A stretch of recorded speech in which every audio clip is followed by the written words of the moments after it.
O Senhor é meu pastor, nada me faltará. Caminhar me faz em verdes pastos, guia-me mansamente a águas tranquilas. Refrigera minha alma, guia-me pelas veredas da justiça por amor de seu nome. Ainda que eu caminhasse pelo vale das sombras da morte, eu não temeria mal algum, porque tu estás comigo. A tua vara e o teu cajado me consolam. Preparas uma mesa perante mim, na presença dos meus inimigos. Unges a minha cabeça com óleo, o meu cálice transborda. Certamente que a bondade e a misericórdia me seguirão todos os dias da minha vida, e habitarei na casa do Senhor por longos dias. O Senhor é meu pastor, nada me faltará. Prece dos aflitos. Emmanuel. Senhor Deus, Pai dos que choram, dos tristes, dos oprimidos, fortaleza dos vencidos, consolo de toda dor. Embora a miséria amarga dos prantos de nossos erros, deste mundo de desterro, clamamos por vosso amor. Nas aflições do caminho, na noite mais tormentosa, vossa fonte generosa é o bem que não cessará. Sois em tudo a luz eterna, da alegria e da bonança, nossa porta de esperança que nunca se fechará. Quando tudo nos despreza, no mundo da iniquidade, quando vem a tempestade sobre as flores da ilusão. Ó Pai, sois a luz divina, o cântico da certeza, vencendo toda aspereza, vencendo toda aflição. No dia de nossa morte, no abandono, no tormento, trazei-nos o esquecimento da sombra, da dor, do mal. Que nos últimos instantes sintamos a luz da vida, renovada e redimida, na paz ditosa e imortal. Que assim seja. Pai nosso que estais nos céus, santificado seja o vosso nome. Venha a nós o vosso reino, seja feita a vossa vontade, assim na terra como no céu. O pão nosso de cada dia nos dai hoje. Perdoa-nos as nossas ofensas, assim como nós perdoamos a quem nos tem ofendido. E não nos deixeis cair em tentação, mas livrai-nos do mal. Amém. Ave Maria, cheia de graça, o Senhor é convosco. Bendita sois vós entre as mulheres, bendito é o fruto do vosso ventre, Jesus. Santa Maria, Mãe de Jesus, rogai por nós, os pecadores, agora e na hora de nossa morte.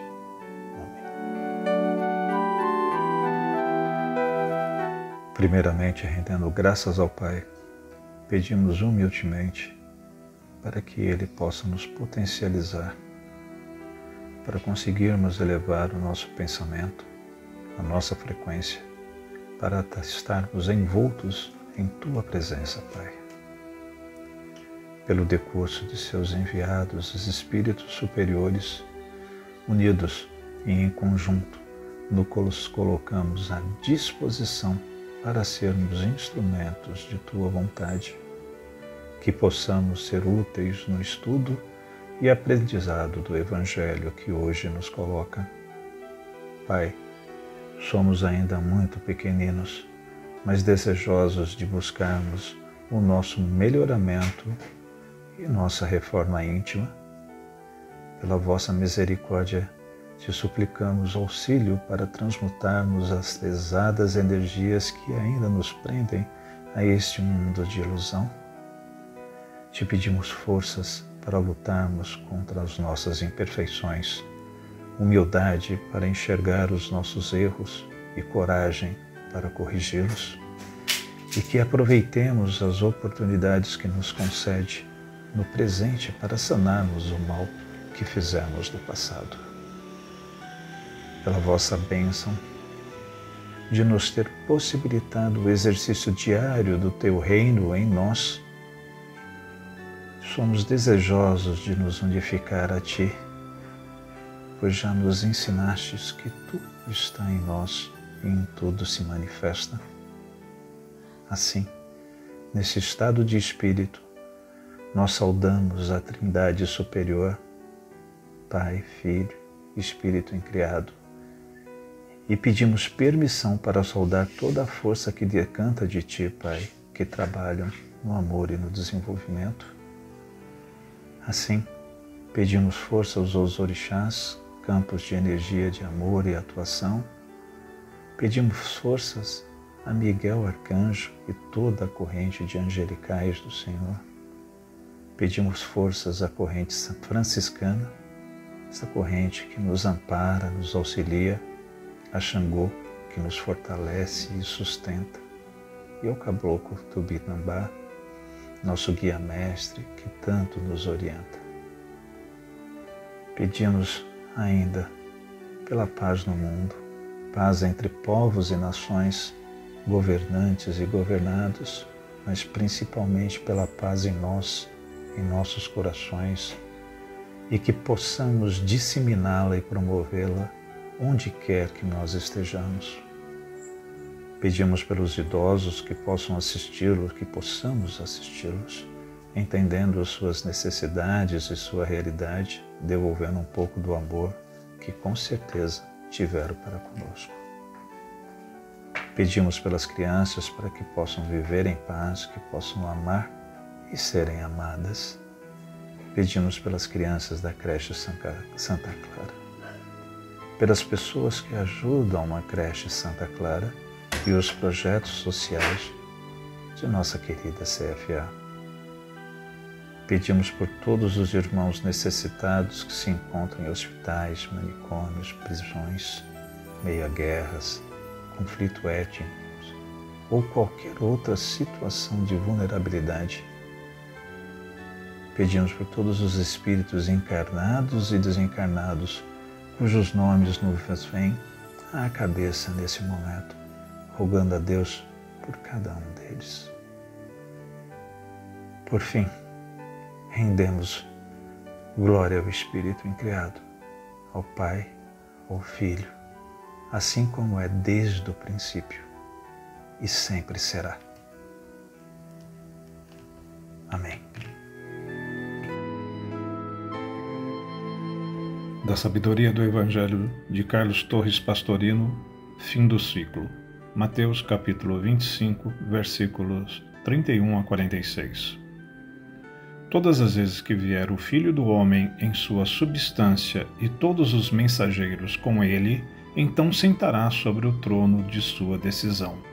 E serão reunidos em torno dele todos os povos, e separará uns dos outros, como o pastor separa as ovelhas dos bodes, e porá as ovelhas à sua direita e os bodes à sua esquerda. Então dirá o rei aos seus da direita: Vinde, escolhidos de meu Pai, participai do reino para vós preparado desde a constituição do mundo. Pois tive fome e me alimentastes, sede e me fizestes beber, era estrangeiro e me recebestes, estava nu e me vestistes, doente e me visitastes, estava preso e me viestes ver. Então lhe perguntarão os justos, dizendo: Senhor, quando te vimos faminto e te alimentamos, ou sedento e te demos de beber? Quando te vimos estrangeiro e te recebemos, ou nu e te vestimos? E quando te vimos doente ou na prisão e te visitamos? E respondendo o rei lhes dirá: Em verdade vos digo, quando fizeste a um destes meus irmãos mais pequeninos, a mim o fizestes.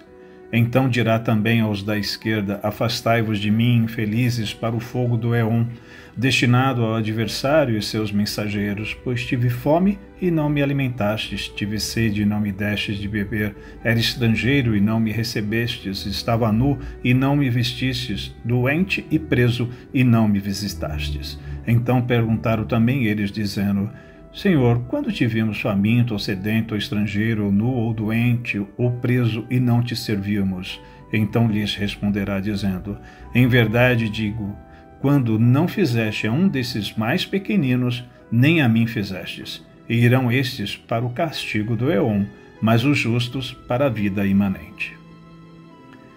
Explicação de Torres Pastorino. Ainda presseguem as previsões para o fim do ciclo.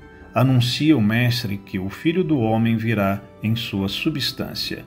Neste versículo, o grego doxa é traduzido como glória, 2 vezes nos textos vulgares.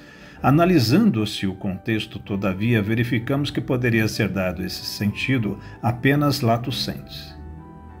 Mas que ideia faríamos daquele que encarnou o amor mais sublime com a maior humildade, se ao invés de chegar com a simplicidade características dos grandes espíritos, pretendesse impor pelo aparato pomposo de uma glória ostentatória para esmagar as pobres criaturas em sua presença? Daí termos traduzido por substância neste passo. Mas no mesmo versículo há, pela segunda vez, a mesma palavra. Nesse segundo passo, devendo ele presidir a separação de bons e maus, o sentido mais consentâneo é trono de sua decisão, legítimo significado de doxa. Ao sentar-se no trono de sua decisão, todos os povos se lhe reunirão em torno, conforme foi escrito também por Joel e Zacarias. Utilizará então o método empregado pelos pastores, o que oferece significado especial que procuraremos estudar a fim de separar uns dos outros. Vem a seguir o discurso dirigido aos da direita, em que é salientado o grande, o inestimável, o único valor que conta, a misericórdia em relação aos desgraçados de qualquer espécie. Felizes os misericordiosos, porque eles obterão misericórdia. E as obras de misericórdia são enumeradas uma a uma: alimentar os famintos, abebedar os sedentos, vestir os nus, assistir os enfermos, visitar os presos. Conforme comprovamos, referem-se todas à matéria física e ao corpo e ao conforto moral. Nenhuma se dirige à parte espiritual, a reservada apenas aos discípulos da escola. Trata-se do verdadeiro resumo dos objetivos de assistência social ou da caridade. Os que praticaram e viveram estas obras de misericórdia são chamados, porque escolhidos pelo Pai, para tomar parte do reino preparado desde a constituição do mundo. Admirados, perguntarão quando tiver a oportunidade de fazer tudo isso, se jamais o encontraram na terra, e a resposta é que tudo o que se faz a um desses meus irmãos pequeninos necessitados é feito a ele mesmo. Lição magnífica e oportuna. Já aos da esquerda, são eles convidados a afastar-se, infelizes que são, para o fogo do Éon, destinado ao adversário e seus mensageiros. O que os tornou infelizes foi exatamente o contrário das obras de misericórdia. A avareza, que não reparte de sua mesa com os famintos, o egoísmo que, rodeado de bebidas finas, não pensa na sede dos desgraçados, o orgulho mal entendido que não abre sua porta a estranhos, a vaidade que exige para si trajes luxuosos, deixando sem roupa os mendigos, o comodismo que não sai do seu conforto para estender a mão e abrir seu coração aos enfermos, a dureza de coração que não se apiada dos que sofrem nos cárceres castigados por descontroles emocionais. A resposta é o reverso da medalha da que foi dada aos primeiros. E vemos sempre a referência a estes meus irmãos, em letras maiúsculas, irmãos, mas pequeninos. Repete-se como um refrão que os homens, por menores que sejam, por mais desgraçados, por mais atrasados, são seus irmãos.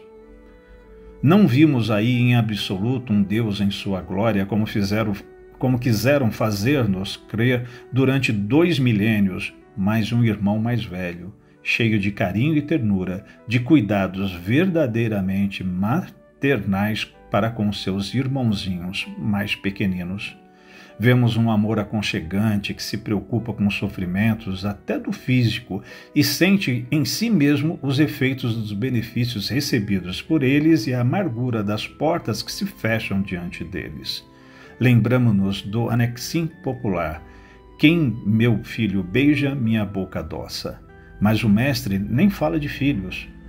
Lembrando, um só é vosso Pai, A ninguém na terra chameis de pai, conforme Mateus capítulo 23, versículo 9. E sim, igualando-se a eles em irmãos menores, ainda pequeninos, dignos de toda atenção e amor. Os que desprezam seus irmãos mais pequeninos são infelizes, mas observemos que, enquanto os misericordiosos são abençoados pelo Pai, os duros de coração se desgraçam a si mesmos.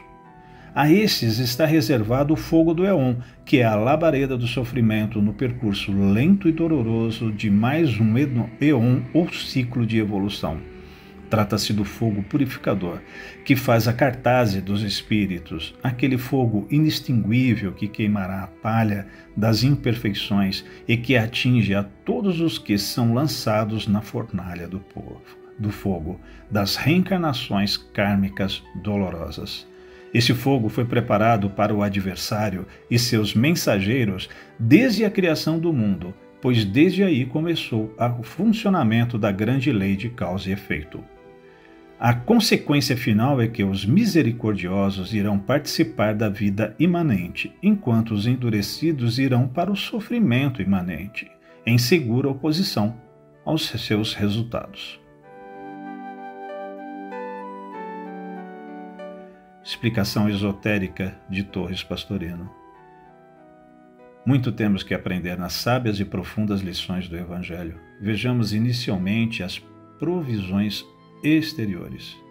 Todas as vezes que o Filho do Homem aparece em sua própria substância e não através de intermediários, essa presença assinalará fundamental modificação na tônica vibratória do planeta. É como se ele sentasse em seu trono de decisão para firmar o tom do seu diapasão na energia sonora, pelo qual será testada a sintonia intrínseca dos seres. O fenômeno da separação à direita ou à esquerda, como costumam fazer os pastores ao separar os bodes das ovelhas, nas épocas em que não deve haver procriação, não é religioso, nem místico, nem teológico, é científico.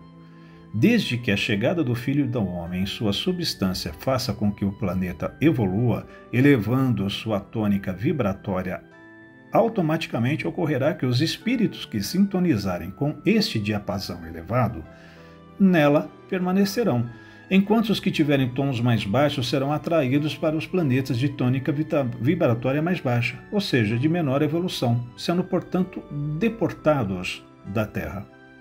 Como vemos, o julgamento ou juízo no final do ciclo, ou separação dos bons dos maus, será uma ação automaticamente científica, de acordo com a lei física de sintonias vibratórias intrínsecas de cada ser, não havendo, pois, nenhuma possibilidade de enganos, nem de privilégios, nem de valorizações por estar rotulado nesta ou naquela religião, ou neste ou naquele cargo.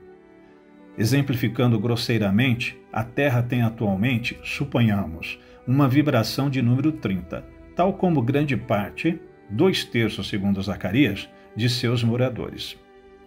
Ao elevar-se a vibração da Terra para o número 50, só conseguirão permanecer nela aqueles espíritos cuja vibração intrínseca seja de número 50, que são os que hoje se sentem tão mal neste ambiente de falsidade, ódios, guerras, violências. E todos os que tiverem vibração número 30 serão automaticamente atraídos por outro planeta que também tenha vibração número 30. Prosseguindo na interpretação do texto quanto à parte externa, vemos que a grande chave determinante da sintonia é a misericórdia, que tira de si para dar aos outros, ou seja, o amor em toda a sua extensão ampla de suas consequências. Como escreveu Rodin, não é o saber, não é o ter, não é o falar, nem o fazer, é o que vale, é o ser.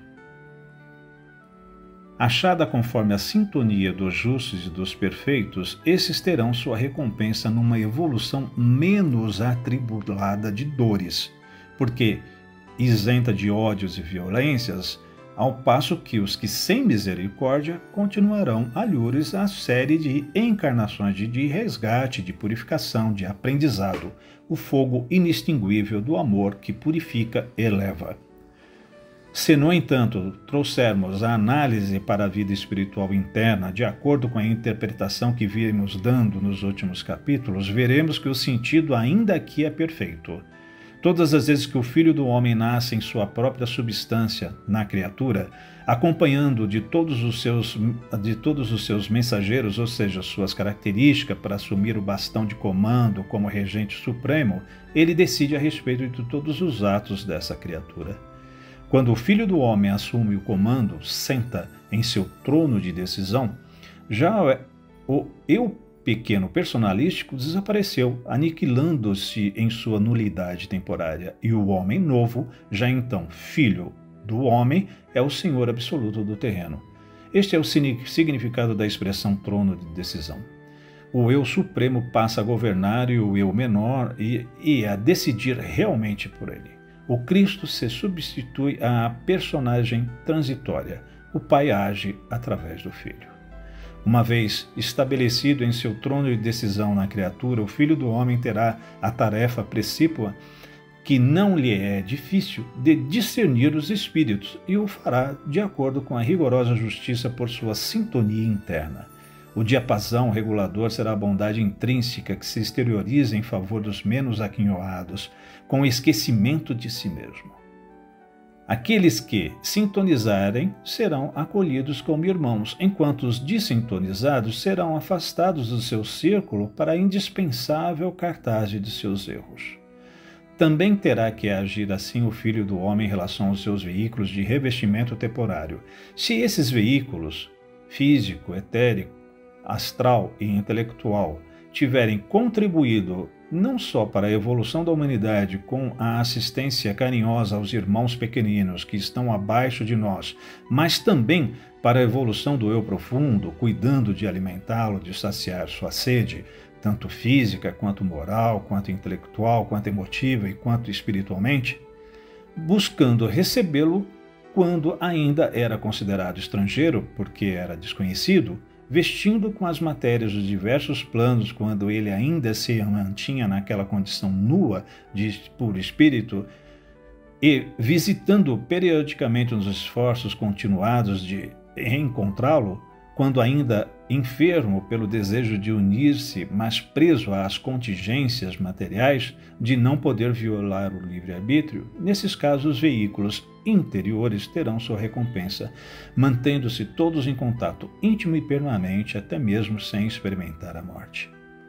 Se, ao contrário, tiver sido grande a oposição dos veículos em obter a sintonia com o Filho do Homem, resistindo a todos os apelos e chamados e egoisticamente debruçando-se para fora, sem mesmo praticar as obras de misericórdia em relação aos irmãos pequeninos, os veículos serão destruídos pela morte, tendo que passar pelo fogo purificador do sofrimento que não se extingue durante o éon até a cartaz integral.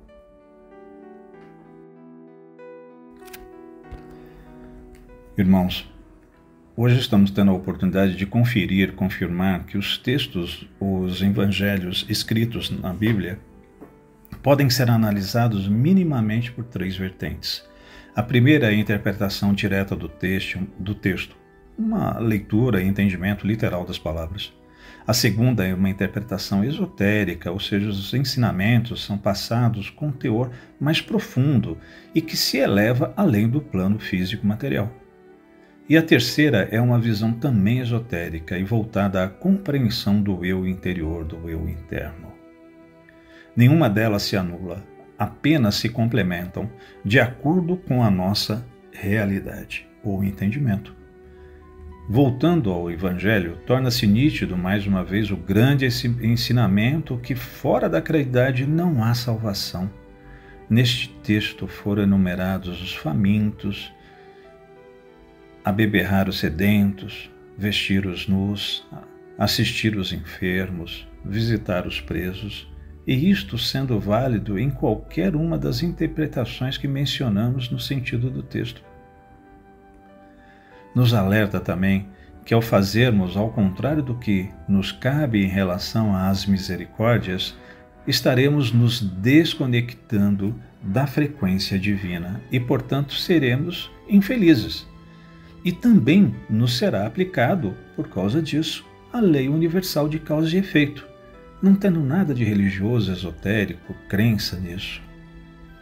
Assim, se agirmos contra as misericórdias, as caridades, será uma ação própria nossa e, portanto, nos desgraçaremos por nós mesmos e assim caberá sermos lançados, porque assim escolhemos, ao fogo do éon, que é a labareda de sofrimento moral, que não se extingue até nos corrigirmos e atuarmos nos nossos erros e defeitos cometidos aos outros irmãos e a nós mesmos. Por fim, importante observar que no texto temos Jesus Cristo taxativamente chamando a todos os homens, por menores que sejam, por mais desgraçados, por mais atrasados, de seus irmãos, para nos deixar claro como devemos proceder com todos, indistintamente. Graças a Deus. Senhor, fazei-me instrumento de vossa paz. Onde houver ódio, que eu leve o amor. Onde houver ofensa, que eu leve o perdão. Onde houver discórdia, que eu leve a união. Onde houver dúvida, que eu leve a fé. Onde houver erro, que eu leve a verdade. Onde houver desespero, que eu leve a esperança. Onde houver tristeza, que eu leve a alegria. Onde houver trevas, que eu leve a luz. Ó Mestre, fazei com que eu procure mais consolar que ser consolado, compreender que ser compreendido, amar que ser amado, pois é dando que se recebe, é perdoando que se é perdoado, e é morrendo que se vive para a vida eterna. Graças a Deus.